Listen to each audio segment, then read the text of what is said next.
بسم الله الرحمن الرحيم إذا كانت ليلة النصف من شعبان فيقوم ليلها ويصوم يومها فإن الله تبارك وتعالى ينزل فيها لغروب الشمس إلى السماء الدنيا فيقول ألا من مستغفر فأغفر له ألا من مسترزق فأرزقه إلى آخره। প্রিয় দর্শক, আসসালামু আলাইকুম রহমতুল্লাহি বারাকাতুহু। আমি সবে বরাতের ব্যাপারে একটি হাদিস পাঠ করিয়েছি। সবে বরাতের ব্যাপারে কয়েকটি হাদিস রয়েছে, তার ভিতরে একটি হাদিস ইবনে মাজাহ থেকে পাঠ করিলাম।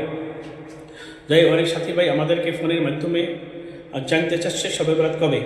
তো ইনশাআল্লাহ তাআলা যেহেতু আরবি তারিখগুলি চাঁদ দেখার পরে নির্ধারিত হয়, সেই অনুযায়ী হিলাল কমিটি এবং দারুল দেওবন্দ থেকে চাঁদ দেখার পরে আজকে সেই অনুযায়ী শাবান মাসের 14 তারিখ, আর শবে বরাতটা হয় শাবান মাসের 15 তারিখের রাত্রে।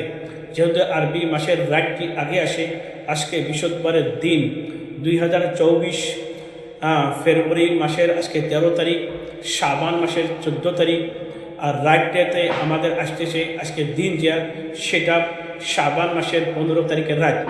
সেই 15 তারিখ রাতের ব্যাপারে হাদিস রয়েছে, অনেক ফজিলত রয়েছে, সেটা বলতেছি ইনশাআল্লাহ।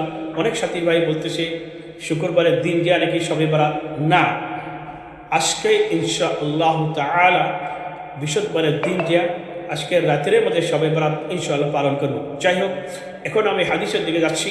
এই হাদিসের মধ্যে নবী করিম সাল্লাল্লাহু আলাইহি ওয়াসাল্লাম বলেছে, তোমাদের সামনে যদি শাবান মাসের 15 তারিখে রাত পাও, তোমরা সেই রাতটি নফল নামাজ, কোরআনে করিম এবং বিভিন্ন ইবাদতের মাধ্যমে কিয়ামুল লাইল সেটাকে বলা হয়, তোমরা অল্প সময়ের জন্য হলেও সেই রাতকে ভোগ করো ইবাদতের মাধ্যমে। আর তার পরের দিন তোমরা নফল রোজা রাখো। কেন?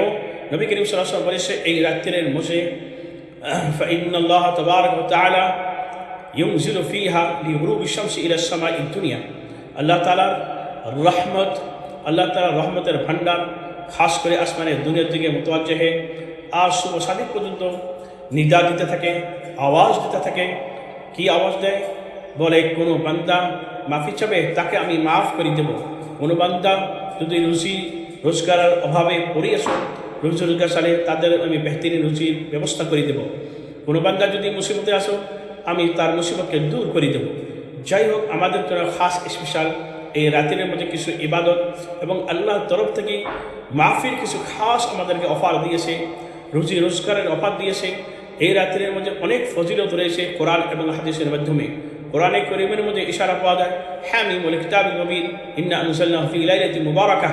এই রাতকে আল্লাহ সুবহানাহু ওয়া তাআলা কোরআনের মধ্যে বরকতময় রাত হিসেবে ঘোষণা করে দিয়েছে।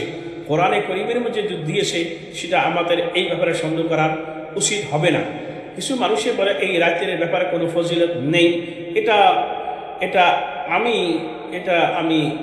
এটা ভুল বুঝতেছি। যেহেতু হাদিস এবং কোরআনের মাধ্যমে এই রাতের ফজিলত রয়েছে। বরং আয়েশা রাদিয়াল্লাহু তাআলা থেকে একটি হাদিস রয়েছে, সেটা বাইহাকির মধ্যে রয়েছে। আয়েশা রাদিয়াল্লাহু তাআলা আনহুকে বলতেছে, হে আয়েশা রাদিয়াল্লাহু তাআলা আনহা, তুমি জানো এটা আজকে কিসের রাত? তখন আয়েশা রাদিয়াল্লাহু তাআলা আনহা বলে, আল্লাহ এবং আল্লাহ রসুল এই ব্যাপারে ভালো জানে। তখন নবী করিম সাল্লাল্লাহু আলাইহি ওয়াসাল্লাম বলতেছে যে এটা এমন একটি রাত, আল্লাহর রহমতের দৃষ্টি খাস করে বান্দার উপরে থাকে।